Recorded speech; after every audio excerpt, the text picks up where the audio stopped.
What's up, everyone? Marc Lobliner, TigerFitness.com, bringing them back a little bit. Just the tips, the business tips. This comes from man Elliot. How to deal with ambiguity and depression as an entrepreneur. Well, if you didn't have ambiguity and depression before as an employee, be ready to have it as an entrepreneur. Ambiguity is something you're going to face every day. You know, something that I like to attribute to like adversity, differences in what you do on a day-to-day basis. You're definitely going to be feeling a bit run down. You're going to want to give up. Most businesses don't churn profit for years, 2 to 4 years. If they ever churn profit, if they're one of the few that buck the 94% failure rate of businesses. That makes you depressed. You know what else makes you depressed? The fact that no matter how much you work, it isn't enough. Dude, I missed both of my first 2 kids' first steps. And I was on the road 300 plus days a year. I know my man right now, I'm not going to say the company, you know, he had marital problems because of the amount of time he spent on the road. How do you deal with depression? You just fucking do it.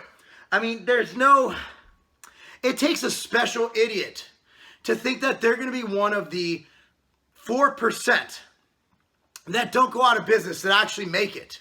It takes a certain special kind of stupid to do that. I am one of those stupid people. In the process, you might wreck your family. You might wreck your health. Depression is one thing, dude. I went through tremendous depression when I sold my first company, Civation, just because, you know what? I didn't know who Marc Lobliner was. For all these years, I built a company. That company became my identity. My message board handle was Civation. Everything was Civation. And the fact that I took away that part of my identity really, really, really affected me in such a way. It affected my family. It affected everything. And as your company struggles, and as you think you're making money, but you look and you're not making any profit, and your P&L is all messed up, you look at yourself and you say, is it worth it? And chances are the answer is no, it isn't worth it, because you're going to end up going out of business and working for someone else. I know so many people within this industry who started their dream supplement company, you know, because supplement companies are so easy to start. And now they went back to working for someone else. If I had $1 for every company who went out of business, I could be like $1 million. I'd probably have $100 who I knew personally, who I dealt with on a personal level, who are just gone right now. I know some that are trying to come back, some who sold for like $5. I'm talking like, you know, selling your entire company assets and worth, including inventory for $10,000. I've known so many of those. Everybody thinks it's easy. And when they come to me and they ask me advice, and I tell them, bro, you need to reevaluate if this is even worth it. Oh, I'm just going to go do my own thing. I'll show you. Tell you what. Starting this business in 1999. It's now 2016. Not once has someone come to me and actually showed me that I was wrong. Certain people just have a knack for doing things. A lot of things you need in place. You need to know your position, your differentiation. You need to know your industry like the back of your hand. If you don't know your main distributors within an industry, you need to stay out of the industry. If you don't know the main manufacturers within an industry, you need to stay out of that industry, or you need to take a few years and learn and become an expert at it. Because if even experts are going out of business, if you're not an expert, your chances of being one of the the 6%, goes down quite dramatically.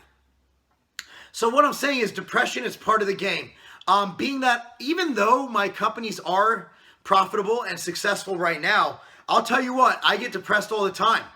I lay in my office at night, and that's where I sleep during the week. I live in Ohio Monday through Friday.